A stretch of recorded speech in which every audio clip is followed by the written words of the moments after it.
ਸਭ ਤੋਂ ਪਹਿਲਾਂ ਤਾਂ ਮੈਂ ਸਾਰਿਆਂ ਨੂੰ ਸਿਟੀਜ਼ਨਸ ਨੂੰ ਪੰਜਾਬ ਦੇ ਜਿਹੜੇ ਵਸਨੀਕ ਆ ਉਹਨਾਂ ਨੂੰ ਰਿਕੁਐਸਟ ਕਰੂੰਗਾ ਕਿ ਕਿਸੇ ਵੀ ਤਰ੍ਹਾਂ ਦੀ ਫੇਕ ਨਿਊਜ਼ ਤੇ ਰਿਊਮਰ ਤੇ ਧਿਆਨ ਨਾ ਦਿਓ, ਕਿਉਂਕਿ ਬਹੁਤ ਸਾਰੇ ਲੋਕ ਬਹੁਤ ਸਾਰੀਆਂ ਫੇਕ ਨਿਊਜ਼ ਰਿਊਮਰ ਜਿਹੜੇ ਨੇ ਫੈਲਾਉਣ ਦੀ ਕੋਸ਼ਿਸ਼ ਕਰ ਰਹੇ ਆ। ਇਸੇ ਤਰ੍ਹਾਂ ਹੀ ਮੀਡੀਆ ਪਰਸਨਸ ਨੂੰ, ਸੋਸ਼ਲ ਮੀਡੀਆ ਪਲੇਟਫਾਰਮਸ ਨੂੰ, ਉਹਨਾਂ ਨੂੰ ਵੀ ਮੈਂ ਰਿਕੁਐਸਟ ਕਰੂੰਗਾ ਕਿ ਹਰ ਨਿਊਜ਼ ਜਿਹੜੀ ਵੀ ਤੁਹਾਡੇ ਕੋਲੇ ਆਉਂਦੀ ਹੈ ਥੋੜੇ ਫੈਕਟਸ ਚੈੱਕ ਕਰਕੇ ਪ੍ਰੋਪਰ ਸੋਰਸਿਸ ਤੋਂ ਫਿਰ ਹੀ ਨਿਊਜ਼ ਨੂੰ ਜਿਹੜਾ ਉਹ ਪਲੇ ਕੀਤਾ ਜਾਵੇ। ਬਿਨਾਂ ਫੈਕਟਸ ਨੂੰ ਚੈੱਕ ਕੀਤੇ ਹੋਏ ਬਿਲਕੁਲ ਪਲੇ ਨਾ ਕੀਤਾ ਜਾਵੇ। ਨਾਲ ਦੀ ਨਾਲ ਪੰਜਾਬ ਪੁਲਿਸ ਵੱਲੋਂ ਬੜੀ ਸਖਤ ਮੈਂ ਵਾਰਨਿੰਗ ਦੇਣਾ ਚਾਹੂੰਗਾ, ਜਿਹੜੇ ਮਿਸਚੀਵੀਅਸ ਐਲੀਮੈਂਟਸ ਆ, ਜਿਹੜੇ ਸਟੇਟ ਦੀ ਪੀਸ ਤੇ ਹਾਰਮਨੀ ਨੂੰ ਡਿਸਟਰਬ ਕਰਨਾ ਚਾਹੁੰਦੇ ਆ, ਕਿ ਉਹਨਾਂ ਦੇ ਖਿਲਾਫ ਬਹੁਤ ਸਖਤ ਐਕਸ਼ਨ ਜਿਹੜਾ ਉਹ ਲਿਆ ਜਾਏਗਾ। ਇਸੇ ਤਰ੍ਹਾਂ ਹਰ ਸ਼ਹਿਰ ਦੇ ਵਿੱਚ ਪੰਜਾਬ ਪੁਲਿਸ ਵੱਲੋਂ ਫਲੈਗ ਮਾਰਚਿਸ ਚੱਲ ਰਹੇ ਆ, ਜਿਹਦੇ ਵਿੱਚ ਪੰਜਾਬ ਪੁਲਿਸ ਪੈਰਾਮਿਲਟਰੀ ਫੋਰਸਿਸ ਮਿਲ ਕੇ ਫਲੈਗ ਮਾਰਚਿਸ ਕਰ ਰਹੇ ਆ। ਪੀਸ ਕਮੇਟੀ ਦੀਆਂ ਮੀਟਿੰਗਸ ਸਾਰੇ ਸ਼ਹਿਰਾਂ ਦੇ ਵਿੱਚ, ਸਾਰੇ ਡਿਸਟ੍ਰਿਕਟ ਦੇ ਵਿੱਚ ਕੰਡਕਟ ਕੀਤੀਆਂ ਗਈਆਂ ਵਾ ਤੇ ਸਾਰਿਆਂ ਨੂੰ ਮੈਂ ਅਪੀਲ ਕਰਨਾ ਚਾਹੂੰਗਾ ਕਿ ਪੰਜਾਬ ਦੀ ਜਿਹੜੀ ਪੀਸ ਤੇ ਹਾਰਮਨੀ ਆ ਉਹਨੂੰ ਮੇਨਟੇਨ ਕੀਤਾ ਜਾਵੇ। ਸਟੇਟ ਦੇ ਵਿੱਚ ਪੂਰੀ ਤਰ੍ਹਾਂ ਸ਼ਾਂਤੀ ਆ, ਸਥਿਤੀ ਬਿਲਕੁਲ ਜਿਹੜੀ ਆ ਸਟੇਬਲ ਆ, ਕਿਸੇ ਵੀ ਤਰ੍ਹਾਂ ਦੀ ਕੋਈ ਵੀ ਲਾਅ ਐਂਡ ਆਰਡਰ ਦੀ ਸਮੱਸਿਆ ਸਟੇਟ ਦੇ ਵਿੱਚ ਨਹੀਂ ਹੈਗੀ। ਜਿਹੜਾ ਇਹ ਪਾਰਟਿਕੂਲਰ ਐਕਸ਼ਨ ਲਿਆ ਗਿਆ ਵਾ ਉਹਦੇ ਵਿੱਚ ਵਾਰਿਸ ਪੰਜਾਬ ਦੇ ਜਿਹੜੇ ਹੈਗੇ ਨੇ ਕੁਝ ਐਲੀਮੈਂਟਸ ਆ, ਜਿਨ੍ਹਾਂ ਦੇ ਖਿਲਾਫ 6 ਕ੍ਰਿਮੀਨਲ ਕੇਸ ਹੁਣ ਤੱਕ ਦਰਜ ਕੀਤੇ ਗਏ ਆ, ਜਿਹਦੇ ਵਿੱਚ ਜਿਹੜੇ ਡਿਸਹਾਰਮਨੀ ਫੈਲਾਉਣ ਵਾਸਤੇ, ਅਟੈਂਪਟ ਟੂ ਮਰਡਰ ਦੇ ਕੇਸ, ਪੁਲਿਸ ਪਰਸਨਲ ਤੇ ਅਟੈਕ ਤੇ ਪੁਲਿਸ ਦੇ ਕੰਮ ਦੇ ਵਿੱਚ ਦਖਲਅੰਦਾਜ਼ੀ ਕਰਕੇ obstruction ਪੈਦਾ ਕਰਨ ਦੇ ਪਰਚੇ ਦਰਜ ਕੀਤੇ ਗਏ, ਜਿਹਦੇ ਵਿੱਚ FIR ਨੰਬਰ 29 ਪਹਿਲਾਂ ਦਰਜ ਹੋਈ ਸੀਗੀ 16 ਫਰਵਰੀ 2023 ਨੂੰ, ਜਿਹਦੇ ਵਿੱਚ 365, 323, 506, 379, 20, 148, 149 IPC ਸੈਕਸ਼ਨ ਲੱਗੇ ਸੀਗੇ। FIR ਨੰਬਰ 39 ਦਰਜ ਕੀਤੀ ਗਈ ਹੈ 24 ਫਰਵਰੀ 2023 ਨੂੰ ਅਜਨਾਲਾ ਪੁਲਿਸ ਸਟੇਸ਼ਨ 'ਚ, ਜਿਹਦੇ ਵਿੱਚ 307, 353, 186, 332, 506, 120B ਔਰ 148, 149 IPC ਦੇ ਸੈਕਸ਼ਨ ਲੱਗੇ ਆ। ਇਸੇ ਤਰ੍ਹਾਂ ਜਿਹੜਾ ਡਿਸਫੈਕਸ਼ਨ ਤੇ ਸੁਸਾਇਟੀ ਦੇ ਵਿੱਚ ਜਿਹੜੀ ਦਰਾੜ ਪੈਦਾ ਕਰਨ ਦੀ ਕੋਸ਼ਿਸ਼ ਕੀਤੀ ਗਈ, ਉਹਦੇ ਵਿੱਚ FIR ਨੰਬਰ 54 22 ਫਰਵਰੀ 2023 ਦੀ ਡਿਵੀਜ਼ਨ ਅੰਮ੍ਰਿਤਸਰ 'ਚ ਦਰਜ ਕੀਤੀ ਗਈ। FIR ਨੰਬਰ 34 24 ਫਰਵਰੀ 2023 ਨੂੰ ਬਾਘਾ ਪੁਰਾਣਾ ਦੇ ਵਿੱਚ ਦਰਜ ਕੀਤੀ ਗਈ। ਇਹਨਾਂ ਦੋਨਾਂ FIRs ਦੇ ਵਿੱਚ 153A ਤੇ 506 ਜਿਹੜੇ ਕਾਮਨ ਸੈਕਸ਼ਨ ਆ ਜਿਹੜੇ ਲੱਗੇ ਹੋਏ ਆ। FIR ਨੰਬਰ 26 18 ਮਾਰਚ ਨੂੰ ਦਰਜ ਕੀਤੀ ਗਈ ਖਲਚੀਆਂ ਦੇ ਵਿੱਚ, ਜਿਹਦੇ ਚ 279, 336, 353, 186 ਇਹ ਉਹ ਸੈਕਸ਼ਨ ਜਿਹੜੇ ਕਿ ਕਿਸੇ ਨੂੰ ਸੱਟ ਲਾਉਣ ਦੀ ਕੋਸ਼ਿਸ਼ ਕਰਨਾ ਪਬਲਿਕ ਸਰਵੈਂਟ ਨੂੰ, ਤੇ ਪਬਲਿਕ ਸਰਵੈਂਟ ਦੇ ਅਗੇਂਸਟ ਉਹਦੇ ਕੰਮ ਦੇ ਵਿੱਚ ਦਖਲਅੰਦਾਜ਼ੀ ਕਰਨਾ। FIR ਨੰਬਰ 27 ਦਰਜ ਕੀਤੀ ਗਈ ਮਹਿਤਪੁਰ ਥਾਣੇ 'ਚ, ਜਿਹਦੇ 'ਚ 279 ਤੇ 25 ਆਰਮਡ ਐਕਟ ਲੱਗਿਆ। ਸੋ 6 FIR ਹੁਣ ਤੱਕ ਜਿਹੜੀ ਆ ਵਾਰਿਸ ਪੰਜਾਬ ਦੇ ਐਲੀਮੈਂਟਸ ਦੇ ਖਿਲਾਫ ਦਰਜ ਕੀਤੀਆਂ ਗਈਆਂ। ਇਹਦੇ ਵਿੱਚ ਜਿਹੜਾ ਮੁੱਖ ਸਰਗਨਾ ਸੀ ਅੰਮ੍ਰਿਤਪਾਲ ਸਿੰਘ, ਉਹ ਅਜੇ ਫਰਾਰ ਆ। ਉਹਨੂੰ ਫੜਨ ਵਾਸਤੇ ਐਫਰਟ ਪੁਲਿਸ ਵੱਲੋਂ ਕੀਤੇ ਜਾ ਰਹੇ ਆ। ਬਹੁਤ ਸਾਰੀਆਂ ਕਈ ਰਿਊਮਰਸ ਫੈਲਾ ਰਹੇ ਆ। ਮੈਂ ਤਦੇ ਸਾਰਿਆਂ ਨੂੰ ਦੁਬਾਰਾ ਬੇਨਤੀ ਕਰੂੰਗਾ ਕਿ ਕਿਸੇ ਵੀ ਤਰ੍ਹਾਂ ਦੀ ਕੋਈ ਖਬਰ ਦੇਣ ਤੋਂ ਪਹਿਲਾਂ ਉਹਦੇ ਪ੍ਰੋਪਰ ਫੈਕਟਸ ਚੈੱਕ ਕਰ ਲਏ ਜਾਣ। ਸੋ ਪੰਜਾਬ ਪੁਲਿਸ ਬਹੁਤ ਸਪਸ਼ਟ ਹੈ ਕਿ ਅਜੇ ਅਰੈਸਟ ਨਹੀਂ ਹੋਇਆ ਔਰ ਅਰੈਸਟ ਕਰਨ ਦੇ ਜਿਹੜੇ ਯਤਨ ਆ ਭਰਪੂਰ ਪੂਰੀ ਸਟੇਟ ਦੇ ਵਿੱਚ ਤੇ ਬਾਕੀ ਜਗ੍ਹਾ ਦੇ ਉੱਤੇ ਸਾਡੇ ਜਾਰੀ ਹੈ। ਇਹਦੇ ਵਿੱਚ ਹੁਣ ਤੱਕ 114 ਜਿਹੜੇ ਐਲੀਮੈਂਟਸ ਆ ਜਿਨ੍ਹਾਂ ਨੇ ਪੀਸ ਤੇ ਹਾਰਮਨੀ ਡਿਸਟਰਬ ਕਰਨ ਦੀ ਕੋਸ਼ਿਸ਼ ਕੀਤੀ, ਉਹਨਾਂ ਨੂੰ ਰਾਉਂਡ ਅਪ ਕੀਤਾ ਗਿਆ ਹੈ, ਉਹਨਾਂ ਨੂੰ ਅਰੈਸਟ ਕੀਤਾ ਗਿਆ, ਜਿਹਦੇ ਵਿੱਚ 78 ਬੰਦੇ ਡੇ 1 ਤੇ ਕੀਤੇ ਗਏ ਸੀ, 34 ਡੇ 2 ਤੇ 2 ਜਿਹੜੇ ਨੇ ਉਹ ਕੱਲ ਰਾਤ ਹੋਰ ਜਿਹੜੇ ਗ੍ਰਿਫਤਾਰ ਕੀਤੇ ਗਏ। ਹੁਣ ਤੱਕ 10 ਵੈਪਨ ਜਿਹੜੇ ਨੇ ਰਿਕਵਰ ਕੀਤੇ ਜਾ ਚੁੱਕੇ ਆ, ਜਿਹਦੇ ਵਿੱਚ 9 ਰਾਈਫਲਸ ਨੇ, 7 12 ਬੋਰ ਦੀਆਂ ਰਾਈਫਲਸ ਨੇ, 2 315 ਬੋਰ ਦੀਆਂ ਰਾਈਫਲਸ ਨੇ, 1 ਰਿਵਾਲਵਰ ਆ 32 ਬੋਰ ਦਾ ਔਰ 430 ਜਿਹੜੇ ਨੇ ਕਾਰਟ੍ਰਿਜਸ ਹੁਣ ਤੱਕ ਰਿਕਵਰ ਕੀਤੇ ਗਏ। 4 ਵਹੀਕਲਸ ਪੁਲਿਸ ਨੇ ਕਬਜ਼ੇ 'ਚ ਲਏ ਆ, ਜਿਹਦੇ ਵਿੱਚ ਇੱਕ ਮਰਸੀਡੀਜ਼ ਕਾਰ ਆ, 2 ਐਂਡੇਵਰ ਨੇ, ਇੱਕ ਇਸੂਜੂ ਵਹੀਕਲ ਆ। ਇਹ ਜਿਹੜਾ ਇਸੂਜੂ ਵਹੀਕਲ ਆ ਇਹ ਅਬੈਂਡਨਡ ਮਿਲਿਆ ਸੀਗਾ, ਜਿਹੜਾ ਕਿ ਸਲੀਨਾ ਪਿੰਡ ਦੇ ਲਾਗੋਂ ਰਿਕਵਰ ਕੀਤਾ ਗਿਆ। ਇਹਦਾ ਜਿਹੜਾ ਓਨਰ ਆ ਉਹ ਇੱਕ ਮਨਪ੍ਰੀਤ ਸਿੰਘ ਨਾਮ ਦਾ ਬੰਦਾ ਹੈ, ਜਿਹੜਾ ਕਿ ਅਨੋਖਰਵਾਲ ਪਿੰਡ ਦਾ ਰਹਿਣ ਵਾਲਾ ਹੈ। ਉਹਨੂੰ ਵੀ 114 ਜਿਹੜੇ ਬੰਦੇ ਅਰੈਸਟ ਕੀਤੇ ਗਏ, ਉਸ ਕੇਸ 'ਤੇ ਆਲਰੇਡੀ ਅਰੈਸਟ ਹੋਇਆ ਹੋਇਆ। ਔਰ ਇਸ ਗੱਡੀ ਦੇ ਵਿੱਚੋਂ ਇੱਕ 315 ਬੋਰ ਦੀ ਰਾਈਫਲ, ਇੱਕ ਸਕੁਆਡ, ਇੱਕ ਵਾਕੀ ਟਾਕੀ ਸੈੱਟ ਜਿਹੜਾ ਮਿਲਿਆ ਸੀਗਾ ਪੁਲਿਸ ਨੇ ਕਬਜ਼ੇ 'ਚ ਲੈ ਲਿਆ ਵਾ। ਜਿਹੜੇ ਜਿੰਨੇ ਵੀ ਐਲੀਮੈਂਟਸ ਆਪਾਂ ਅਰੈਸਟ ਕੀਤੇ, ਇਹਨਾਂ ਦੀ ਹੋਰ ਡੂੰਘਾਈ ਦੇ ਨਾਲ ਤਫਤੀਸ਼ ਚੱਲ ਰਹੀ ਆ। ISI ਦਾ ਜਿਹੜਾ ਐਂਗਲ ਆ, ਸਾਨੂੰ ਬਹੁਤ ਸਟਰੋਂਗ ਸਸਪੀਸ਼ਨ ਆ ਹੁਣ ਤੱਕ ਜਿਹੜੇ ਤੱਥ ਸਾਹਮਣੇ ਆਏ ਆ, ਜਿਹੜੇ ਸਰਕਮਸਟੈਂਸਿਸ ਸਾਹਮਣੇ ਆਏ ਆ, और फॉरेन फंडिंग का भी बड़ा स्ट्रॉन्ग सस्पिशन है ਇਹਦੇ ਵਿੱਚ और ਇਹਨਾਂ ਦੀਆਂ ਐਕਟੀਵਿਟੀਜ਼ ਇਹਨਾਂ ਦੇ ਜਿਹੜੇ ਸਾਰੇ ਹਾਲਾਤ ਆ ਉੱਥੋਂ ਇਹ ਸਾਰਾ ਲੱਗ ਰਿਹਾ ਹੈ ਕਿ ਵੀ ਆਈਐਸਆਈ ਵੀ ਇਨਵੋਲਡ ਆ ਪਲੱਸ ਇਹਨਾਂ ਦੀ ਫੰਡਿੰਗ ਜਿਹੜੀ ਆ ਫੋਰਨ ਤੋਂ ਵੀ ਹੋ ਰਹੀ ਸੀਗੀ। ਇੱਕ ਇਹਨਾਂ ਦੇ ਵਿੱਚ ਹੋਰ ਜਿਹੜਾ ਤੱਥ ਸਾਹਮਣੇ ਆਇਆ ਹੈ ਕਿ ਇੱਕ AKF ਜਿਹੜਾ ਹੈ ਉਹ ਜਿਹੜੀਆਂ ਬੁਲੇਟ ਪ੍ਰੂਫ ਜੈਕਟਸ ਕਵਰ ਕੀਤੀਆਂ, ਜਿਹੜੀਆਂ ਰਾਈਫਲਸ ਕਵਰ ਕੀਤੀਆਂ ਹੈ ਔਰ ਜਿਹੜਾ ਇਹਨਾਂ ਦੇ ਮੁੱਖ ਸਰਗਨਾ ਜਿਹੜੇ ਉਹਦੇ ਗੇਟ ਦੇ ਉੱਤੇ ਵੀ AKF ਲਿਖਿਆ ਸੀਗਾ ਉਹ ਆਨੰਦਪੁਰ ਖਾਲਸਾ ਫੌਜ ਜਿਹੜਾ ਹੈ ਉਹ ਇੱਕ ਜਥੇਬੰਦੀ ਜਿਹੜੀ ਸੀਗੀ ਬਣਾਉਣ ਦੀ ਕੋਸ਼ਿਸ਼ ਕੀਤੀ ਗਈ ਜਿਹਦੇ ਵਿੱਚ ਜਿਹੜੇ ਕਲੋਜ਼ ਆਰਮਡ ਐਸੋਸੀਏਟ ਸੀਗੇ ਜਿਹੜੇ ਇਕਵਿਪਮੈਂਟ ਸੀਗੇ ਉਹਨਾਂ ਦੇ ਉੱਤੇ ਇਹ ਜਿਹੜਾ AKF ਵਰਡ ਲਿਖਿਆ ਹੋਇਆ ਸੀਗਾ। 4 ਜਿਹੜੇ ਡੈਟੀਨਿਊਜ਼ ਆ ਜਿਨ੍ਹਾਂ ਨੂੰ ਅਸੀਂ ਕਰਕੇ ਕਸਟਡੀ 'ਚ ਲੈ ਕੇ ਉਹਨਾਂ ਨੂੰ ਦਿਬਰੂਗੜ੍ਹ ਅਸਾਮ ਭੇਜਿਆ ਗਿਆ ਵਾ ਜਿਹਦੇ ਵਿੱਚ ਦਲਜੀਤ ਕਲਸੀ ਆ, ਇੱਕ ਬਸੰਤ ਸਿੰਘ ਆ ਜਿਹੜਾ ਕਿ ਦੌਲਤਪੁਰਾ ਦਾ ਰਹਿਣ ਵਾਲਾ ਵਾ, ਇੱਕ ਗੁਰਮੀਤ ਸਿੰਘ ਬੁੱਕਨਵਾਲਾ ਤੇ ਭਗਵੰਤ ਸਿੰਘ ਪ੍ਰਧਾਨ ਮੰਤਰੀ। ਇੱਕ ਹੋਰ ਡੈਟੀਨਿਊ ਆ ਹਰਜੀਤ ਸਿੰਘ ਜਿਹੜਾ ਕਿ ਅੰਮ੍ਰਿਤਪਾਲ ਸਿੰਘ ਦਾ ਚਾਚਾ ਜਿਹੜਾ ਔਨ ਦੀ ਵੇ ਆ ਡਿਬਰੂਗੜ੍ਹ ਉਹਨੂੰ ਲੈ ਕੇ ਜਾਇਆ ਜਾ ਰਿਹਾ ਵਾ। ਸੋ ਸਾਰੇ ਤੱਥ ਜਿਹੜੇ ਆ ਇਹਨਾਂ ਦੀ ਜਿਹੜੀ ਫੰਡਿੰਗ ਆ ਹੁਣ ਤੱਕ ਕਿ ਹਵਾਲਾ ਦੇ ਥਰੂ ਤੇ ਫੋਰਨ ਫੰਡਿੰਗ ਜਿਹੜੀ ਆ ਮੇਨ ਸੋਰਸ ਸੀਗਾ। ਫੰਡਿੰਗ ਜਿਹੜੀ ਇਹਨੇ ਛੋਟੇ ਅਮਾਉਂਟ ਦੇ ਵਿੱਚ ਇਹਨਾਂ ਨੂੰ ਆਉਂਦੀ ਸੀਗੀ ਥੋੜੀ ਕਰਕੇ ਕਿ ਜਿਹੜੀ ਔਰ ਜਦੋਂ ਇੱਕ ਵਹੀਰ ਜਿਹੜੀ ਚੱਲੀ ਸੀਗੀ ਉਹਦੇ ਵਿੱਚ ਵੀ ਕਾਫੀ ਜਿਹੜੇ ਫੰਡ ਨੇ ਕਲੈਕਟ ਹੋਏ ਨੇ। ਸੋ ਇਹ ਸਾਰੇ ਤੱਥ ਜਿਹੜੇ ਨੇ ਇਹਦੇ ਤੇ ਤਫਤੀਸ਼ ਚੱਲ ਰਹੀ ਹੈ। ਪੁਲਿਸ ਪੂਰੀ ਤਰ੍ਹਾਂ ਵਚਨਬੰਦ ਆ ਪੰਜਾਬ ਦੇ ਵਿੱਚ ਸਿਕਿਉਰਿਟੀ ਮੇਨਟੇਨ ਕਰਨ ਵਾਸਤੇ, ਪੀਸ ਹਾਰਮਨੀ ਮੇਨਟੇਨ ਕਰਨ ਵਾਸਤੇ। ਔਰ ਸਾਰਿਆਂ ਨੂੰ ਮੈਂ ਦੁਬਾਰਾ ਦੱਸਣਾ ਚਾਹੂੰਗਾ ਬਹੁਤ ਸਾਰੀਆਂ ਕੁਐਰੀਜ਼ ਆ ਲੋਕਾਂ ਦੀਆਂ ਬਾਹਰੋਂ ਵੀ ਦੂਸਰੀਆਂ ਸਟੇਟਸ ਤੋਂ ਵੀ। ਪੂਰੀ ਤਰ੍ਹਾਂ ਪੰਜਾਬ ਦੇ ਵਿੱਚ ਸ਼ਾਂਤੀ ਆ, ਕਿਸੇ ਵੀ ਤਰ੍ਹਾਂ ਦਾ ਕੋਈ ਵੀ ਮਾਹੌਲ ਇੱਥੇ ਖਰਾਬ नहीं हैगा पंजाब के ਵਿੱਚ। Thank you. मैं एक सेकंड हिंदी में पंजाब पुलिस ने सैटरडे को एक कॉर्डन एंड सर्च ऑपरेशन चलवाया था बहुत बड़े लेवल पे जिसमें जो एलिमेंट्स पंजाब का माहौल खराब करने की कोशिश कर रहे थे उनके अगेंस्ट कार्रवाई की है। सबसे पहले मैं सारे सिटीजन्स को रिक्वेस्ट करूंगा कि किसी भी तरह की कोई फेक न्यूज र्यूमर्स उस पर बिलीव ना करें, फैक्ट्स पहले चेक कर लें। इसी तरह से मैं बाकी जो मीडिया पर्सन्स हैं, सोशल मीडिया प्लेटफॉर्म हैं जो उनको रिक्वेस्ट करना चाहूंगा कि कोई भी न्यूज देने से पहले पुलिस से एक बार उसकी फैक्ट चेक करके ऑथेंटिसिटी उसकी चेक कर लें। उसको तुरंत न्यूज को विदाउट ऑथेंटिसिटी न्यूज को पब्लिक फोरम पे मत डाला जाए। मिस्चीवियस एलिमेंट्स जो पंजाब का माहौल खराब करने की कोशिश कर रहे हैं उनको बहुत सख्त चेतावनी पंजाब पुलिस की तरफ से है। किसी को पंजाब का माहौल खराब करने बिल्कुल नहीं दिया जाएगा। पंजाब में इस टाइम सारे डिस्ट्रिक्ट्स में फ्लैग मार्चेस किए जा रहे हैं एसएसपीज की तरफ से, सीपीज की तरफ से, पैरामिलिट्री फोर्सेस के साथ कोऑर्डिनेशन करके पीस कमेटीज हमने सारे डिस्ट्रिक्ट्स में बनाई हुई हैं जो पीस कमेटीज की मीटिंग्स चल रही हैं। और स्टेट में जो पब्लिक ऑर्डर है, जो लॉ एंड ऑर्डर है, पूरी तरह से मेंटेन्ड है। पंजाब में बिल्कुल स्टेबल है पंजाब और बिल्कुल शांति है पूरी स्टेट में। अभी तक WPD जो पंजाब के जो है एलिमेंट्स हैं इनके खिलाफ 6 केसेस रजिस्टर किए गए हैं जिसमें इन केसेस में जो मेन सेक्शंस हैं वो disharmony among classes, attempt to murder के, पुलिस पर्सनल पे अटैक और पुलिस पर्सनल के काम में ऑब्स्ट्रक्शन करने के सेक्शन लगाए गए हैं। FIR नंबर 29 है जो 16 फरवरी की है, अजनाला में रजिस्टर की है जिसमें 365, 323, 506, 148, 149 और बाकी सेक्शंस लगे हुए हैं।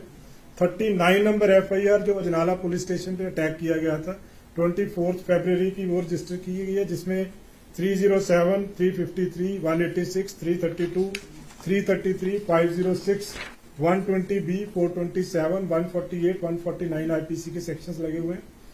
2 FIR हैं जो डिसहार्मनी फैलाने के जुर्म में रजिस्टर की गई है जिसमें FIR 54 जो 22 फरवरी की है police station B division Amritsar की और एक FIR 34 वो भी 22 फरवरी की है पुलिस स्टेशन बाघा पुराना की। 26 नंबर FIR पुलिस स्टेशन खलचिया में दर्ज की गई है जिसमें 279, 336, 353, 186 इसमें भी पुलिस के काम में दखलंदाजी, ऑब्स्ट्रक्शन, पुलिस को इंजरी के सेक्शंस लगे हुए हैं। FIR नंबर 24 19 जो मार्च की है इसमें महतपुर में रजिस्टर की गई है जिसमें 279 और 25 आर्म्स एक्ट के सेक्शन लगाए गए हैं। अमृतपाल सिंह अभी फरार है, पुलिस को वांटेड है।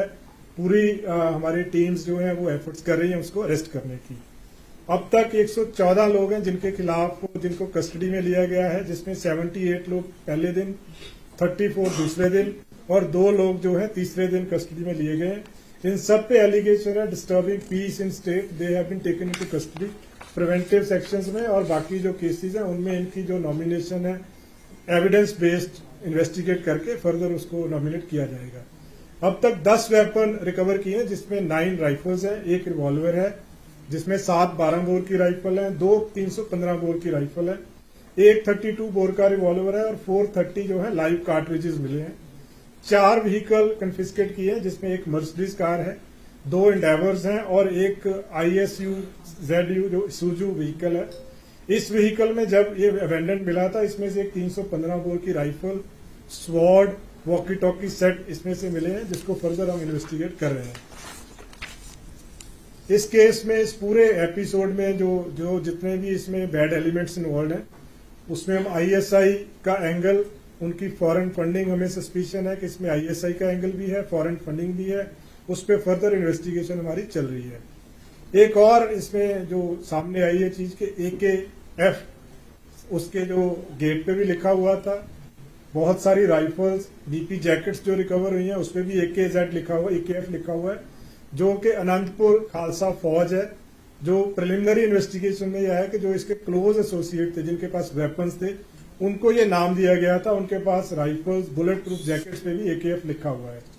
4 डेटिन्यूज हैं जिनको अभी डिब्रूगढ़ जो वो ट्रांसफर किया गया है, जिसमें दलजीत कलसी है, एक बसंत सिंह है, एक गुरमीत सिंह बुकनवाला और भगवंत सिंह प्रधानमंत्री है। एक और डेटिन्यू हरजीत सिंह है जो ऑन दी वे है टू डिब्रूगढ़।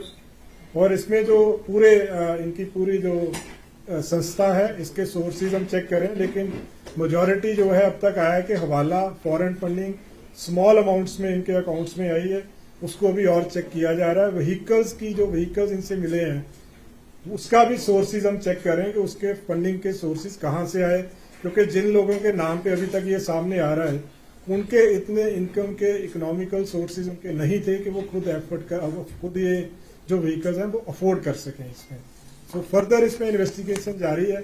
एक चीज मैं दोबारा क्लियर करना चाहूंगा कि अमृतपाल सिंह अभी फरार है, पुलिस पूरे एफर्ट कर रही है उसको अरेस्ट करने के लिए। सर, अमृतपाल ਨੂੰ ਲੈ ਕੇ ਕੋਈ ਕੋਆਰਡੀਨੇਸ਼ਨ ਦੂਜੇ ਸਟੇਟ ਨਾਲ ਵੀ ਕੀਤਾ ਜਾ ਰਿਹਾ ਹੈ ਕਿ ਕਿਸੇ ਤਰ੍ਹਾਂ देखिए ये जो ये वाला पार्ट है ना जी, ये इन्ना आप डिस्कलोज नहीं, पर साडी ਜਿਹੜੀ पूरा स्पैशलाइज्ड विंग्स आ इस काम ਤੇ ਲੱਗੇ ਆ, ਸਾਰਿਆਂ ਨਾਲ ਹੀ ਕੋਆਰਡੀਨੇਟ ਕੀਤਾ ਜਾ ਰਿਹਾ, ਜਿਸ ਨਾਲ ਵੀ ਜ਼ਰੂਰਤ ਆ ਉਸ ਨਾਲ। ਸਰ ਜਿਹੜਾ AKF ਸੀਗਾ ਸਰ, ਜੋ AKF ਜਿਹੜੀ ਉਹਨਾਂ ਦੀ ਸੰਸਥਾ ਜਿਹੜੀ ਬਣਾਈ ਗਈ ਹੈ, ਉਹ ਬੇਸਿਕਲੀ ਉਹਦਾ ਮੋਟਿਵ ਜਿਹੜਾ ਠੀਕ ਹੈ ਬੁਲਟ ਪ੍ਰੋਜੈਕਟ ਮਿਲ ਗਿਆ, ਲੇਕਿਨ ਕੀ ਮੋਟਿਵ ਸੀ ਜੋ ਉਹ ਬਾਜਵਾ ਜੀ ਉਹੀ ਹੁਣ ਜਦੋਂ ਤਫਤੀਸ਼ ਕਰਾਂਗੇ ਨਾ ਜੀ ਉਹਦੇ ਚ ਆਏਗਾ, ਪਰ ਉਹਦਾ ਪ੍ਰਾਇਮਰੀ ਜਿਹੜੇ ਦੇਖੋ AKF ਉਹਨਾਂ ਜਗ੍ਹਾ ਤੇ ਯੂਜ਼ ਕੀਤਾ ਗਿਆ ਹੈ ਜਿੱਥੇ ਆਰਮਡ ਕੰਪੋਨੈਂਟ ਸੀ, ਜਿੱਦਾਂ BP ਜੈਕਟ ਤੇ ਯੂਜ਼ ਕੀਤਾ ਗਿਆ ਹੈ, ਰਾਈਫਲਸ ਤੇ ਯੂਜ਼ ਕੀਤਾ ਗਿਆ ਹੈ। तो ਸਾਨੂੰ ਇਹ ਸਸਪੀਸ਼ਨ ਹੈ ਕਿ ਜਿਹੜੇ ਕਲੋਜ਼ ਐਸੋਸੀਏਟ ਸੀਗੇ, ਜਿਨ੍ਹਾਂ ਦੇ ਕੋਲੇ ਵੈਪਨ ਸੀਗੇ, ਉਹਨਾਂ ਨੂੰ ਇਹ ਨਾਮ ਦਿੱਤਾ ਗਿਆ ਹੈ ਅਨੰਦਪੁਰ ਖਾਲਸਾ ਫੌਜ। ਸੋ ਇਸ ਚੀਜ਼ ਨੂੰ ਹੁਣ ਫਰਦਰ ਜਦੋਂ ਇਨਵੈਸਟੀਗੇਸ਼ਨ होएगी ਹੋਰ तथ्य ਦੇ सामने आएंगे। सर, लगभग 50 से लेकर 100 गाड़ियां हैं उस दिन अमृतपाल के पीछे की। Sir, all of a sudden जिस तरह से विजुअल्स आ रहे हैं, कैसे अमृतपाल फरार हो गया? नहीं, वो देखो स्पॉट पे एफर्ट किया गया है, क्योंकि एक्सपेक्टेड नहीं था जिस तरह की उसकी स्पीचेस थी, तो पुलिस को ये एक्सपेक्टेड था कि जैसे पुलिस अरेस्ट करना चाहेगी वो अरेस्ट हो जाएगा। सो कई बार वो ऑन दी स्पॉट जो ऑफिसर्स हैं जो उनसे बेस्ट हो सका उन्होंने किया।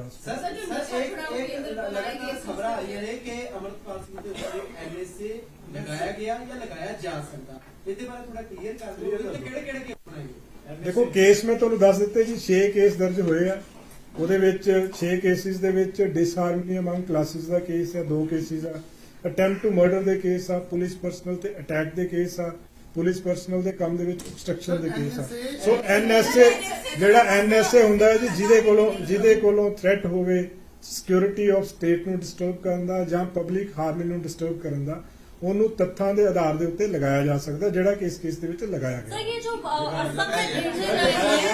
असम में भेजे गए हैं 4 accused 5 accused, वो किन धाराओं के तहत किन सेक्शन वही मैं कह रहा जी वो एनएसए दे डेटी न्यूज है, एनएसए के तहत भेजा सर इसमें लगाया गया है जी जी बिल्कुल लगाया गया जी। सर एक minute please elaborate on more on this whether ਜਿਹੜੇ 4 ਬੰਦੇ ਭੇਜੇ ਗਏ ਨੇ 5 ਉਹਨਾਂ ਦੇ NSA ਲੱਗਿਆ ਹੈਗਾ and what is the provision that they were sent from Punjab to ਦੇਖੋ Assam? ਪ੍ਰੋਵੀਜ਼ਨ ਇਹਦੇ ਵਿੱਚ ਸੈਕਸ਼ਨ 5 ਦੇ ਵਿੱਚ ਪ੍ਰੋਵੀਜ਼ਨ ਹੁੰਦੀ ਹੈ to maintain peace public harmony, state to state ਕਿਸੇ ਨੂੰ ਵੀ ਟ੍ਰਾਂਸਫਰ ਕੀਤਾ ਜਾ ਸਕਦਾ ਵਾ with the consent of the other state. So ਉਹ ਇਹਦੇ ਵਿੱਚ ਇਨਵੋਕ ਕੀਤਾ ਗਿਆ ਵਾ and it is totally legal, ਕਾਨੂੰਨ ਦੇ ਦਾਇਰੇ ਦੇ ਵਿੱਚ ਰਹਿ ਕੇ ਕੀਤਾ ਗਿਆ। ਜੀ ਜੀ ਬਿਲकुल लगा ਦਿੱਤਾ। जी साहब एक बात इसको एनएसए लगाया गया है तो उसको अगर पकड़ा गया तो फिर उसको भी असम में भेजा जाएगा या कहीं और? नहीं वो डिसीजन अभी मैं इस चीज के बारे में डिस्क्लोज नहीं कर सकता हूँ। ਜਥੇਬੰਦੀ ਹੈ ਜਿਵੇਂ ਕਿ ਇਹਨੂੰ ਹੀ ਕਿਹਾ ਜਾਵੇ ਤੁਸੀਂ ਇਹਦੇ ਲੋਕ ਫੜੇ ਜਾ ਰਹੇ ਨੇ ਜਥੇਬੰਦੀ ਨੂੰ ਕੀ ਨਹੀਂ ਜਿਹੜਾ ਐਕਟ ਹੁੰਦਾ ਨਾ ਜੀ ਉਹ 1 to 1 ਬੇਸਿਸ ਤੇ ਉਹਦਾ ਪੂਰਾ ਰਿਕਾਰਡ ਚੈੱਕ ਕਰਕੇ ਉਹਦੇ ਬੇਸ ਤੇ ਲਗਾਇਆ ਜਾਂਦਾ। ਸੋ ਜਿਹੜੇ 4 ਡੈਟੀਵਿਊਜ਼ ਨੇ ਉਹਨਾਂ ਦੇ ਉੱਤੇ ਲਗਾਇਆ ਗਿਆ, ਪੰਜਵਾਂ ਜਿਹੜਾ ਆਨ ਦੀ ਵੇ ਉਹਦੇ ਉੱਤੇ ਲਗਾਇਆ ਗਿਆ। ਸੋ ਇਹ 1 to 1 ਬੇਸਿਸ ਤੇ ਐਗਜ਼ਾਮਿਨ ਕਰਕੇ ਹੁੰਦਾ। ਸੋ ਫਾਰ 5 ਲੋਕਾਂ ਸੋ ਫਾਰ ਨਹੀਂ ਉਹਦੇ ਬਾਰੇ ਮੈਂ ਟਿੱਪਣੀ ਨਹੀਂ ਦੇ ਸਕਦਾ ਜੀ, ਉਹਦੇ ਬਾਰੇ ਮੈਂ ਟਿੱਪਣੀ ਨਹੀਂ। 5 ਬੰਦਿਆਂ ਦੇ ਉੱਤੇ ਜੀ, 5 ਬੰਦਿਆਂ ਦੇ ਉੱਤੇ मतलब 4 जने अरेस्ट थे तो एक ਇੱਕ ਜਿਹੜਾ ਔਨ ਦੀ ਵੇ ਹੈ ਜਿਹੜਾ। ਜਿਹੜਾ ਇਹ ਵਾਲਾ ਸਾਰਾ ਸੀਨ ਹੈ ਇਹਦੇ ਵਿੱਚ ਕੋਈ ਲਖਬੀਰ ਰੋਡੇ ਦਾ ਵੀ ਨਾਂ ਸਾਹਮਣੇ ਆ ਰਿਹਾ ਕਿ ਜਿਹਦੇ ਸੰਪਰਕ ਦੇਖੋ ਇਹ ਅਜੇ ਇਹਦੇ ਬਾਰੇ ਕੋਈ ਮੈਨੂੰ ਨਹੀਂ ਪਤਾ ਹੈਗਾ, ਨਾ ਕੋਈ ਟਿੱਪਣੀ ਦਿੱਤੀ ਜਾ ਸਕਦੀ ਆ। ਤੁਸੀਂ ਆਈਐਸਆਈ ਦੀ ਗੱਲ ਕੀਤੀ, ਫੰਡਿੰਗ ਦੀ ਗੱਲ ਕੀਤੀ, ਹੁਣ ਤੱਕ ਦੀ ਪ੍ਰਾਇਮਰੀ ਇਨਵੈਸਟੀਗੇਸ਼ਨ 'ਚ ਕੁਝ ਚੀਜ਼ਾਂ ਸਾਹਮਣੇ ਆਈਆਂ? ਦੇਖੋ ਕਈ ਚੀਜ਼ਾਂ ਆਈਆਂ ਜਿਸ ਤਰ੍ਹਾਂ ਗੱਡੀਆਂ ਜਿਹੜੀਆਂ ਵਹੀਕਲਸ ਇਹਦੇ ਵਿੱਚ ਨੇ, ਜਿੱਦਾਂ 3 ਐਂਡੈਵਰ ਸੀਗੀਆਂ, ਆਈਸੂਜੂ ਵਹੀਕਲ ਸੀਗਾ, ਮਰਸਡੀਜ਼ ਸੀਗੀਆਂ, ਜਿਨ੍ਹਾਂ ਬੰਦਿਆਂ ਦੇ ਨਾਮ ਤੇ ਉਹ ਵਹੀਕਲਸ ਹੈਗੇ ਆ ਉਹਨਾਂ ਦੇ ਕੋਲੇ ਇੰਨੇ ਇਨਕਮ ਦੇ ਸੋਰਸਿਸ ਨਹੀਂ ਹੈਗੇ ਕਿ ਉਹ ਇਦਾਂ ਦੇ ਵਹੀਕਲ ਅਫੋਰਡ ਕਰ ਸਕਣ। ਸੋ ਇੱਕ ਤਾਂ ਅਸੀਂ ਉਹਦੇ ਵਹੀਕਲਸ ਦੀ ਫੰਡਿੰਗ ਚੈੱਕ ਕਰ ਰਹੇ ਕਿੱਥੋਂ ਹੋਈ, ਕਿੱਦਾਂ ਪਰਚੇਜ਼ ਹੋਈ। ਦੂਸਰਾ ਜਿਹੜਾ ਅਮਾਉਂਟ ਆ ਉਹ ਜਿਸ ਤਰ੍ਹਾਂ ਮੈਂ ਦੱਸਿਆ ਕਿ ਛੋਟਾ ਅਮਾਉਂਟ ਆਇਆ ਹੈ ਅਲੱਗ-ਅਲੱਗ ਥਾਵਾਂ ਤੋਂ, ਅਲੱਗ-ਅਲੱਗ ਜਗ੍ਹਾ ਤੋਂ, ਬਟ ਉਹ ਮਿਲ ਕੇ ਕਾਫੀ ਅਮਾਉਂਟ ਹੋ ਗਿਆ। ਉਹ ਪਾਰਟਿਕੂਲਰ ਕਿੰਨਾ ਅਮਾਉਂਟ ਸੀ, ਕਿੱਥੋਂ ਆਇਆ, ਉਹ ਚੀਜ਼ ਨੂੰ ਵੈਰੀਫਾਈ ਇਹਦੇ ਕੀਤਾ ਜਾ ਰਿਹਾ ਹੈ। ਸਰ ਕਾਟਰੇਜ ਦੀ ਤੁਸੀਂ ਗੱਲ ਕਰ ਰਹੇ ਹੋ ਕਿ ਕਾਟਰੇਜ ਦੀ ਉਹ ਕਾਫੀ ਉਹਦੇ 'ਚ ਮਿਲੇ ਤੇ ਉਹਨੂੰ ਲੈ ਕੇ ਵੀ ਕਿਉਂਕਿ ਪਾਰਟਿਕੂਲਰ ਇੱਕ ਪ੍ਰੋਟੋਕਾਲ ਹੁੰਦਾ ਹੈ ਪ੍ਰਸ਼ਾਸਨ ਜਾਂ ਪੁਲਿਸ ਦਾ ਕਿ ਇੰਨੇ ਕਾਟਰੇਜ ਜਿਹੜੇ ਹੈਗੇ ਉਹਨੂੰ ਦੇਣੇ, ਲੇਕਿਨ ਇੱਕ ਜਿਹੜਾ ਬਿਆਨ ਹੈ ਦੇਖੋ ਜਿਹੜਾ ਜੋ ਹੁਣ ਤੱਕ ਇਲੀਗਲ ਇਹਦੇ ਵਿੱਚ ਆਇਆ ਹੈ ਕਿ ਜਿਹੜੇ ਵੈਪਨਸ ਆ, ਕਾਰਟ੍ਰਿਜਸ ਆ, ਉਹਨਾਂ ਨੂੰ ਵੀ ਕਸਟਡੀ 'ਚ ਲਿਆ ਹੈ, ਉਹ 'ਚ FIR ਵੀ ਦਰਜ ਹੋਈ ਆ। ਫਰਦਰ ਉਹਨਾਂ ਦੀ ਵੈਰੀਫਿਕੇਸ਼ਨ ਵੀ ਕੀਤੀ ਜਾ ਰਹੀ ਹੈ ਕਿੱਥੋਂ ਆਏ ਆ, ਉਹ ਸਾਰਾ ਇਨਵੈਸਟੀਗੇਸ਼ਨ ਦੇ ਵਿੱਚ ਆ ਜਾਏਗਾ। ਖਾਲਸਾ ਇੰਟਰਨੈਸ਼ਨਲ ਦਾ ਵੀ ਜ਼ਿਕਰ ਆਇਆ, ਉਸਦੇ ਵਿੱਚ ਕਰ ਲਿਆ ਗਿਆ ਕਿ ਅੰਮ੍ਰਿਤਪਾਲ ਨੂੰ K2 ਵਾਸਤੇ ਜੋ ਹੈ ਭੇਜਿਆ ਗਿਆ ਇਨਪੁਟ। ਨਹੀਂ ਇਹਦੇ ਬਾਰੇ ਮੈਂ ਅਜੇ ਕੁਝ ਨਹੀਂ ਕਹਿ ਸਕਦਾ। ਕਿਸੇ ਪਾਰਟਿਕੂਲਰ ਜਥੇਬੰਦੀ ਨਾਲ ਐਸੋਸੀਏਸ਼ਨ ਆ ਨਹੀਂ ਆ, ਉਹ ਇਨਵੈਸਟੀਗੇਸ਼ਨ ਹੋਏਗੀ ਫਿਰ ਹੀ ਪਤਾ ਚੱਲੇਗਾ। पंजाब हाईकोर्ट मूव किया था तो पंजाब हाईकोर्ट में भी जज ने आप लोग बताया कि तमाम उन्हें एविडेंस पेश की जो भी अमृतपाल के खिलाफ। वो तो we are saying it very categorically कि आज तक अमृतपाल हमारी कस्टडी में नहीं है। जो फैक्ट्स हैं वो हम ऑनरेबल हाई कोर्ट में प्रेजेंट करेंगे। जो आज तक की स्थिति है, जो फैक्ट्स हैं वो हम देंगे। और हमने जो आज तक पंजाब पुलिस ने इस केस में किया है बिल्कुल लॉ के एम्बिट में किया है, बिल्कुल एज पर लॉ किया है। फर्दर जो भी कार्रवाई होगी, हर एक को राइट है अपना लीगल रेमेडी अवेल करने का। जो इसमें कार्रवाई होगी purely as per law and in accordance with law. एक सवाल हो रहा है सर, एनएसए ਤੁਸੀਂ ਗੱਲ ਕੀਤੀ ਹੈ ਇਹ ਅੰਮ੍ਰਿਤਪਾਲ ਦੇ ਲੱਗਿਆ ਨਹੀਂ ਲੱਗਿਆ? देखो ये मैं स्पष्ट नहीं, ਜਦੋਂ ਜਿਹੜੇ ਅਰੈਸਟ ਹੋਏ ਆ 5 ਜਣੇ ਉਹਨਾਂ ਦੇ ਉੱਤੇ ਲਗਾਇਆ ਹੈ। ਫਰਦਰ ਅੱਗੇ ਤੁਹਾਨੂੰ ਜੋ ਹੋਏਗਾ ਫਰਦਰ ਹੋਏਗਾ। ਮੈਂ ਇਸ ਸਟੇਜ ਤੇ ਮੈਂ ਨਹੀਂ, ਮੈਂ ਕਿਹਾ ਅਪਡੇਟ ਕਰਦੇ ਰਵਾਂਗੇ। ਸਰ ਅੰਮ੍ਰਿਤਪਾਲ ਜਦੋਂ ਵੀ ਫੜਿਆ ਜਾਵੇਗਾ ਕਿ ਉਹ ਪੰਜਾਬ ਉਹ ਵੀ ਮੈਂ ਤਦੇ ਕਹਿ ਰਿਹਾ ਨਾ ਇਹ ਕੋਈ ਚੀਜ਼ ਐਂਟੀਸਪੇਸ਼ਨ ਤੇ ਨਹੀਂ ਹੋ ਸਕਦੀ। ਜਦੋਂ ਅਰੈਸਟ ਹੋਏਗਾ ਜੋ ਫੈਕਟਸ ਹੋਣਗੇ ਉਹ ਤੁਹਾਨੂੰ ਇਮੀਡੀਏਟਲੀ ਦੱਸ ਲਾਈਕਲੀ ਲਗਾਇਆ ਜਾਏਗਾ ਜੀ। ਅੰਮ੍ਰਿਤਪਾਲ ਤੇ ਐਨਐਸਏ ਲਾਇਆ ਨਹੀਂ ਲਾਇਆ? ਮੇਰੀ ਗੱਲ ਸਮਝੋ ਜੀ, ਜਿਹੜੇ ਬੰਦੇ ਅਸੀਂ ਅਰੈਸਟ ਕੀਤੇ ਆ 5 ਉਹਨਾਂ ਤੇ ਲਗਾਇਆ ਹੈ। ਜਿਹੜੇ ਅਰੈਸਟ ਹੋਣੇ ਆ ਉਹਨਾਂ ਚੋਂ ਤੱਥਾਂ ਦੇ ਆਧਾਰਿਤ ਲਗਾਇਆ ਜਾਏਗਾ। ਜਿਹੜਾ ਤੁਹਾਡਾ ਸਪੈਸੀਫਿਕ ਕੁਐਸਚਨ ਆ ਕਿ ਉਹ ਹੈਗਾ ਕਿ ਲਗਾਇਆ ਜਾ ਸਕਦਾ ਹੈ। क्या एनएसए इस पे लग सकता है या लगाया गया ये क्लियर कर। देखो जो मैं तो कह रहा हूं कि लगाया जा सकता है। जब अरेस्ट हो जाएगा जो बाकी फैक्ट्स हैं वो आपको क्लियर कर दिए जाएंगे।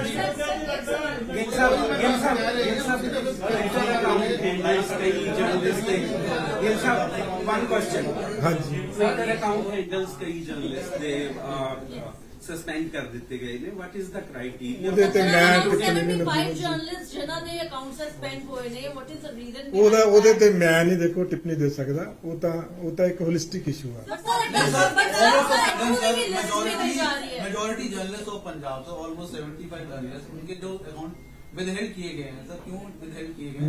ਮੇਰੇ ਐਸ ਸੱਚ ਮੇਰੇ ਕੋਲ ਪੂਰੀ ਡਿਟੇਲਸ ਨਹੀਂ ਹੈਗੀਆਂ ਸੋ ਇਸ ਚੀਜ਼ ਤੇ ਮੈਂ ਨਹੀਂ ਕਮੈਂਟ ਕੋਈ ਕਰ ਸਕਦਾ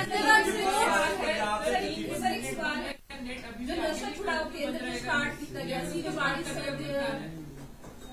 इंटरनेट के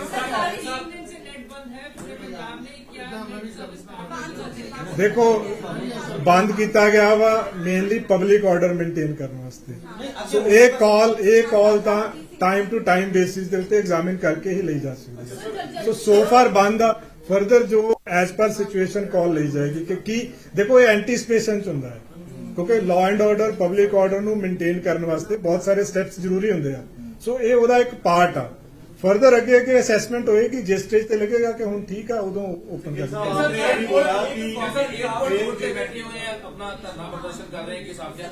ਉਹ ਤਾਂ ਲੋਕਲ ਪੁਲਿਸ ਉਹਨਾਂ ਨੂੰ ਡੀਲ ਕਰ ਰਹੀ ਹੈ ਜੀ ਉਹਨਾਂ ਨਾਲ ਗੱਲਬਾਤ ਕਰ ਰਹੀ ਆ ਜੋ ਨੈਗੋਸੀਏਸ਼ਨ ਦੇ ਵਿੱਚ ਕੋਈ ਨਾ ਕੋਈ ਹੱਲ ਨਿਕਲ ਆਏਗਾ जैसा आप अभी कह रहे थे कि पुलिस से वेरीफाई किया जाए कौन सा माध्यम होगा आपको या तो कोई बंदा करो कि अगर हमें नहीं देखो जब तक मैं वही कह रहा हूँ जैसे कल हमने पूरा स्पष्ट कर दिया था कि अब तक अरेस्ट नहीं हुआ है तो जब तक हमारी तरफ से देखो रात को जैसे कई लोगों के फोन आए कि हैज ही बीन अरेस्टेड तो जब तक नहीं अरेस्ट हुआ जब तक हम मतलब अगर जैसे ही अरेस्ट होगा वी विल कम आउट के भी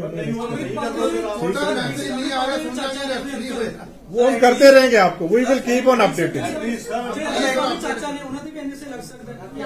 लग गया जी सर ये कह रहे हैं कि सर अगर आप बाइट नहीं दे सकते तो एटलीस्ट जो सर आप सोशल मीडिया पे डाल रहे होते हो अपडेट उसमें एक बार डाल दीजिए कि भैया ये नहीं मेरी देखो हम लोग जैसे जो आपकी क्वेरी है नॉर्मली हम रिस्पॉन्ड कर देते हैं तो you can always send me text message arrest जब तक नहीं हुआ जब हम नहीं कह रहे इसका मतलब अब तक नहीं हुआ मैं कह रहा हूँ जी ये अभी स्टेज पे नहीं कहा जा सकता ये असेस करते हुए देखो इसमें देखो टाइमलाइन कभी फिक्स नहीं की जा सकती 35 घंटे आपके ऑपरेशन को हो गया पूरा राज्य सेफ्टी ब्लैंकेट में है सर लेकिन अपोजिशन अभी भी कह रहे हैं कि बहुत मच हाइप ये ऑपरेशन है पुलिस का पुलिस के पास है ही नहीं पुलिस क्लूलेस है नहीं पुलिस अपना जो पूरा एफर्ट है कर रही है और हमने 114 लोग हैं उनको कस्टडी में लिया पूरी स्टेट में शांति है बाकी जो हमारी असेसमेंट है जो सर्विसेज कब देनी है क्या करना है वो हम असेस करके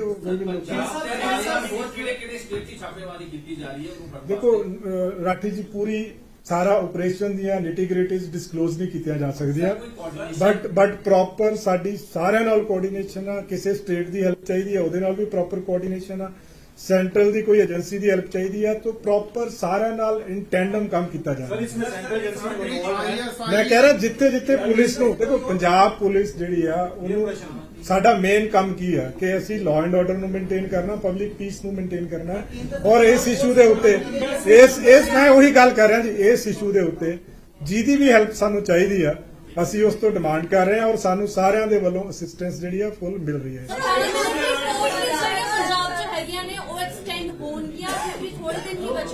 मैं कह रहा असेस करके ही है जी टाइम टू टाइम बेसिस पे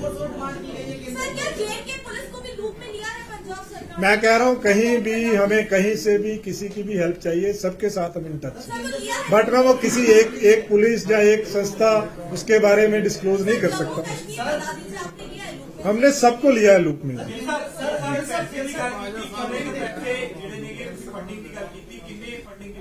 देखो एग्जैक्ट अमाउंट मैं वही कह रहा एग्जैक्ट अमाउंट एडी जल्दी मैं डिस्क्लोज नहीं कर सकता पर ਜਿਹੜੇ एंगल ਦਾ ਮੈਂ ਤੁਹਾਨੂੰ ਸਾਰੇ ਦੱਸ ਦਿੱਤੇ ਕਿ ਜਿਹੜਾ ਫੰਡਸ ਆਏ ਆ ਉਹ ਛੋਟੇ ਅਮਾਉਂਟ 'ਚ ਵੀ ਆਏ ਆ ਬਹੁਤ ਸਾਰੇ ਆਏ ਆ ਵਹੀਕਲਸ ਦੇ ਸੋਰਸਿਸ ਚੈੱਕ ਕੀਤੇ ਜਾ ਰਹੇ ਆ ਸੋ ਪ੍ਰਾਈਮ ਆਫਿਸਾਈ ਸਫੀਸ਼ੀਐਂਟ ਐਵੀਡੈਂਸ ਆ ਕਿ ਆਪਣੇ ਸੋਰਸਿਸ ਤੋਂ ਕੁਝ ਵੀ ਨਹੀਂ ਲਿਆ ਗਿਆ अजय एस स्टेज पे कुछ नहीं कहा जा सकता मैं कह रहा एस स्टेज पे अभी कुछ नहीं कहा जा सकता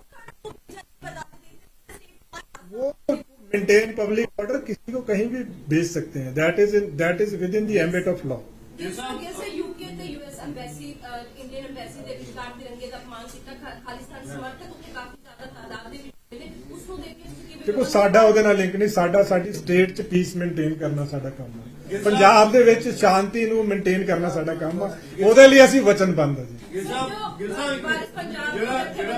ਤੁਸੀਂ ਐਨਐਸਏ ਲਾਇਆ ਇਹਨਾਂ ਦੇ ਉੱਪਰ, ਇਹਦੀ ਪ੍ਰੋਵੀਜ਼ਨ ਕੀ, ਕਿੰਨੀ ਦੇਰ ਤੱਕ ਇਹਨਾਂ ਨੂੰ ਰਿਮਾਂਡ ਦੇ ਵਿੱਚ ਰੱਖਿਆ ਜਾ ਸਕਦਾ ਹੈ? ਦੇਖੋ ਪ੍ਰੋਵੀਜ਼ਨਸ ਤਾਂ ਤੁਸੀਂ ਪੜ੍ਹ ਲੈਣਾ। ਪ੍ਰੋਵੀਜ਼ਨਸ ਦੇ ਵਿੱਚ ਇਹ ਹੁੰਦਾ ਹੈ ਕਿ ਇੱਕ ਐਡਵਾਈਜ਼ਰੀ ਬੋਰਡ ਹੁੰਦਾ ਹੈ, 3 ਹਫ਼ਤੇ ਦੇ ਵਿੱਚ ਐਡਵਾਈਜ਼ਰੀ ਬੋਰਡ ਦੇ ਕੋਲੇ ਰਿਪੋਰਟ ਜਾਣੀ ਹੁੰਦੀ ਆ। 3 ਮਹੀਨੇ ਦੇ ਪੀਰੀਅਡ ਤੇ ਐਕਸਟੈਂਡ ਕੀਤਾ ਜਾ ਸਕਦਾ ਹੈ, ਮੈਕਸਿਮਮ ਪੀਰੀਅਡ 1 ਸਾਲ ਦਾ ਹੁੰਦਾ ਹੈ ਇਹਦੇ ਵਿੱਚ। ਸੋ ਜੋ ਪ੍ਰੋਸੀਜਰ ਆ, ਪ੍ਰੋਪਰ ਪ੍ਰੋਸੀਜਰ ਇਹਦੇ ਵਿੱਚ ਫੋਲੋ ਕੀਤਾ ਜਾ ਰਿਹਾ ਵਾ। ਹਲੇ ਤੱਕ ਰਿਮਾਂਡ ਦੀ ਲੋੜ ਨਹੀਂ ਪਈ ਜਾਂ ਟ੍ਰਾਂਜ਼ਿਟ? ਇਹਦੇ ਵਿੱਚ ਕੋਈ ਰਿਮਾਂਡ ਦੀ ਲੋੜ ਨਹੀਂ ਹੁੰਦੀ ਜੀ। ਇਹਦੇ ਵਿੱਚ ਡਿਟੇਨ ਕਰਕੇ 3 ਹਫ਼ਤੇ ਦੇ ਵਿੱਚ ਜਿਹੜਾ ਐਡਵਾਈਜ਼ਰੀ ਬੋਰਡ ਹੁੰਦਾ, ਐਡਵਾਈਜ਼ਰੀ ਬੋਰਡ ਨੂੰ ਇਨਫੋਰਮ ਕਰਨਾ ਹੁੰਦਾ ਹੈ, ਫਿਰ ਉਹ ਐਗਜ਼ਾਮਿਨ ਕਰਦਾ ਹੈ ਸਾਰਾ evidence and if it feels ਉਹ ਅਲਾਉ ਕਰ ਦਿੰਦਾ ਹੈ ਉਹਨੂੰ ਉਸਨੂੰ डिटेंशन। नहीं, ये स्टेज पे कुछ नहीं कहा जा सकता। हम लोग पूरा एफर्ट कर रहे हैं and soon he will be arrested.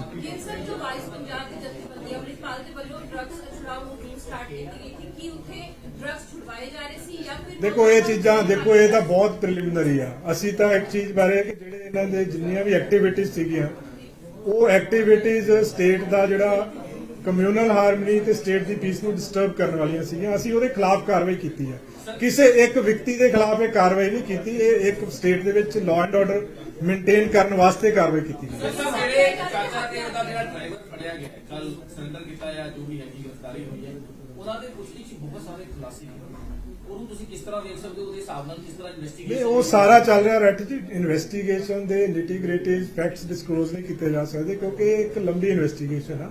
ਇਹਦੇ ਵਿੱਚ ਕਈ ਡਿਸਟ੍ਰਿਕਟਸ ਦੀ ਪੁਲਿਸ ਇਨਵੋਲਡ ਆ ਜਿਹਦੇ ਵਿੱਚ ਤੋਂ ਸਾਰੇ ਜਦੋਂ ਜਿਉਂ ਤੱਥ ਅੱਗੇ ਆਈ ਜਾਣਗੇ ਆਪਾਂ ਟਾਈਮ ਟੂ ਟਾਈਮ ਤੁਹਾਨੂੰ ਅਪਡੇਟ ਕਰੀ ਜਾਵਾਂਗੇ। ਸਰ ਹੁਣ ਤੱਕ ਇਹ ਤਾਂ ਕੁਝ ਪ੍ਰਾਈਮਰੀ ਇਨਵੈਸਟੀਗੇਸ਼ਨ ਸਾਹਮਣੇ ਆਇਆ ਕਿ ਜਿਹੜੇ ਵੀ ਹਥਿਆਰ ਤੁਸੀਂ ਰਿਕਵਰ ਕੀਤੇ ਆ, ਜਿਹੜਾ AK ਦੇ ਜਾਂ ਦੂਜੇ ਵੀ, ਉਹ ਜਾਇਜ਼ ਨੇ, ਨਾਜਾਇਜ਼ ਨੇ? ਉਹਦੇ ਵਿੱਚ ਕੁਝ ਅਨਲਾਇਸੈਂਸਡ ਵੈਪਨ ਹੈਗੇ ਆ ਔਰ ਫਰਦਰ ਉਹਨਾਂ ਨੂੰ ਅਜੇ ਅਸੀਂ ਵੈਰੀਫਾਈ ਕਰ ਰਹੇ ਹਾਂ ਉਸ ਚੀਜ਼। ਸਰ ਕੀ ਉਹਨਾਂ ਦੇ ਪੈਰੈਂਟਸ ਦਾ ਰੋਲ ਵੀ ਇਨਵੈਸਟੀਗੇਸ਼ਨ ਕੀਤਾ ਜਾ ਰਿਹਾ ਹੈ? ਦੇਖੋ ਇਹਦੇ ਬਾਰੇ ਮੈਂ ਇਹੋ ਜਿਹੀ ਗੱਲ ਨਹੀਂ ਕਰ ਸਕਦਾ। ਸਾਡਾ ਮੇਨ ਜਿਹੜਾ ਮੁੱਦਾ ਵਾ ਕਿ ਇਸ ਦੀ ਤਫਤੀਸ਼ ਫੇਅਰ ਹੋਣੀ ਚਾਹੀਦੀ ਹੈ ਔਰ ਕਾਨੂੰਨ ਦੇ ਦਾਇਰੇ 'ਚ ਰਹਿ ਕੇ ਹੋਣੀ ਚਾਹੀਦੀ ਹੈ। ਸਵਾਲ ਖੜੇ ਹੋ ਰਹੇ ਨੇ ਕਿ 23 ਫਰਵਰੀ ਤੋਂ ਬਾਅਦ 19 ਨੂੰ ਆ ਕੇ ਜਿਹੜਾ 18 ਨੂੰ ਮਿਲਿਆ ਹੈਗਾ ਸਾਰਾ ਕੁਝ ਅਕਸ਼ਰ, ਤਾਂ ਇੰਨਾ ਟਾਈਮ ਕਿਉਂ ਲੱਗ ਗਿਆ ਹੈਗਾ ਵਿੱਚ ਵਿਚਾਲੇ ਤੇ ਕਿਉਂ ਨਹੀਂ ਕੀਤਾ ਗਿਆ? ਨਹੀਂ, ਉਹ ਐਵੀਡੈਂਸ ਕਲੈਕਸ਼ਨ ਦੇ ਉੱਤੇ, ਪਲੈਨਿੰਗ ਦੇ ਉੱਤੇ ਹਰ ਚੀਜ਼ ਬੜਾ ਕੁਝ ਹੁੰਦਾ ਹੈ ਜਿਹਦੇ ਵਿੱਚ ਓਵਰਆਲ ਇੱਕ ਹੋਲਿਸਟਿਕ ਪਿਕਚਰ ਦੇਖਣੀ ਹੁੰਦੀ ਹੈ। ਇਹਦੇ ਵਿੱਚ ਸਾਰਾ ਕੁਝ ਜ਼ਰੂਰੀ ਸੀਗਾ। ਸਾਰੇ ਤੱਤ ਇਕੱਠੇ ਕਰਨੇ ਜ਼ਰੂਰੀ ਹੁੰਦੇ ਆ, ਆਪਣੇ ਆਪ ਨੂੰ ਸੈਟੀਸਫਾਈ ਕਰਨਾ ਜ਼ਰੂਰੀ ਹੁੰਦਾ ਹੈ। ਪਲੱਸ ਕੀ ਇਹਦੀਆਂ ਇੰਪਲੀਕੇਸ਼ਨ ਆ ਸਾਰੀਆਂ ਐਗਜ਼ਾਮਿਨ ਕਰਕੇ ਫਿਰ ਹੀ ਐਕਸ਼ਨ ਲਿਆ ਜਾਂਦਾ। ਸਰ ਓਵਰਆਲ ਜੇ ਆਪਾਂ ਦੇਖੀਏ, ਓਵਰਆਲ ਤੁਸੀਂ ਜਿੱਦਾਂ ਕਿਹਾ ਕਿ ਫਲੈਗ ਮਾਰਚ ਜਾਂ ਨਾਕੇਬੰਦੀ ਕੀਤੀ ਜਾ ਰਹੀ ਹੈ, 144 ਵੀ ਲਾਈ ਗਈ ਹੈ ਕਿਤੇ, ਹੁਣ ਓਵਰਆਲ ਆਪਾਂ ਦੇਖੀਏ ਤਾਂ ਕਿਸੇ ਤਰ੍ਹਾਂ ਦਾ ਕੋਈ ਉੱਥੇ ਕੋਈ ਵਿਵਾਦ? ਦੇਖੋ ਅੱਜ ਦੀ ਡੇਟ ਦੇ ਵਿੱਚ ਸਟੇਟ ਦੇ ਵਿੱਚ ਮੈਂ ਦੁਬਾਰਾ ਕਹਿ ਰਿਹਾ ਬਿਲਕੁਲ ਸ਼ਾਂਤੀ ਆ। ਕਿਸੇ ਵੀ ਤਰ੍ਹਾਂ ਦਾ ਲਾਅ ਐਂਡ ਆਰਡਰ ਦਾ ਕੋਈ ਵੀ ਡਿਸਟਰਬੈਂਸ ਕਿਤੇ ਸਟੇਟ 'ਚ ਨਹੀਂ ਹੈਗੀ। ਪ੍ਰੀਕਾਸ਼ਨਰੀ ਮੈਜਰਸ ਲੈਣੇ ਜ਼ਰੂਰੀ ਹੁੰਦੇ ਆ, ਜਿੱਦਾਂ ਇੰਟਰਨੈਟ ਦੀ ਅਵੇਲੇਬਿਲਿਟੀ ਨਹੀਂ ਹੈਗੀ। ਇਹ ਵਾਲੇ ਪ੍ਰੀਕਾਸ਼ਨਰੀ ਮੈਜਰਸ ਆ, ਇਹ ਲਾਅ ਐਂਡ ਆਰਡਰ ਨੂੰ ਮੇਨਟੇਨ ਕਰਨ ਵਾਸਤੇ ਜ਼ਰੂਰੀ ਹੁੰਦੇ ਆ। ਪਰ ਅੱਜ ਬਿਲਕੁਲ ਸਾਰੇ ਪੰਜਾਬ ਦੇ ਵਿੱਚ ਸਥਿਤੀ ਬਿਲਕੁਲ ਸਟੇਬਲ ਆ, ਬਿਲਕੁਲ ਸ਼ਾਂਤੀ ਹੈ। ਕਿਤੇੋਂ ਵੀ ਕਿਸੇ ਵੀ ਤਰ੍ਹਾਂ ਦੀ ਕੋਈ ਅਨਸੁਖਾਵੀ ਘਟਨਾ ਦੀ ਕੋਈ ਵੀ ਇਸ ਤਰ੍ਹਾਂ ਦੀ ਨਿਊਜ਼ ਨਹੀਂ ਹੈਗੀ। ਸਰ ਇੱਕ ਪਹਿਲਾਂ ਡੀਜੀਪੀ ਸਾਹਿਬ ਨੇ ਕਰਦਾ ਸੀ ਦੂਸਰੀ ਵੀ ਇੰਟਰਵਿਊ ਆ ਗਈ ਹੈ ਤੇ ਦਾਵਾ ਇਹ ਹੋ ਰਿਹਾ ਹੈਗਾ ਕਿ ਉਹ ਬਠਿੰਡਾ ਜੇਲ੍ਹ ਤੋਂ ਹੈ, ਉਹਦੇ ਬਾਰੇ ਦੇਖੋ ਉਹਦੇ ਬਾਰੇ ਮੇਰੇ ਕੋਲ ਇਨਫੋਰਮੇਸ਼ਨ ਨਹੀਂ ਹੈਗੀ। ਜੋ ਅਸੀਂ ਪਿਛਲੀ ਵਾਰੀ ਦੱਸਿਆ ਸੀ ਉਹ ਪ੍ਰੀਲਿਮਿਨਰੀ ਵੈਰੀਫਾਈ ਕਰਕੇ ਦੱਸਿਆ ਸੀਗਾ। ਜੇ ਉਹ ਫਰਦਰ ਕੋਈ ਉਹਦੇ 'ਚ ਜਾਣਕਾਰੀ ਹੋਊਗੀ ਸ਼ੇਅਰ ਕਰ ਦਿੱਤੀ ਜਾਊਗੀ। ਸਰ ਕਿਹਾ ਜਾ ਰਿਹਾ ਕਿ 16 ਤਰੀਕ ਦੀ ਹੈ, 16 ਮਾਰਚ ਦੀ। ਕਹਿ ਨਹੀਂ ਸਕਦੇ ਇਹਦੇ ਬਾਰੇ ਕੁਝ ਨਹੀਂ ਕਹਿ ਸਕਦੇ।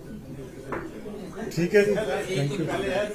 ਇੱਕ ਗੱਲ ISI ਜਿਹੜੀ ਹੈਗੀ ਹੈ ਉਹ ਬਾਹਰ 3 ਬੰਦੇ ਹੈਗੇ ਨੇ, ਕੋਈ ਇਦਾਂ ਦੇ ਲਿੰਕ ਨਿਕਲੇ ਨਿਸ਼ਚਿਤ ਸਟੇਜ ਦੇ ਉੱਪਰ। ਠੀਕ ਹੈ ਜੀ, ਹੋਰ ਕੋਈ ਤਾਂ ਨਹੀਂ ਹੈਗਾ ਇਸ਼ੂ? ਚਲੋ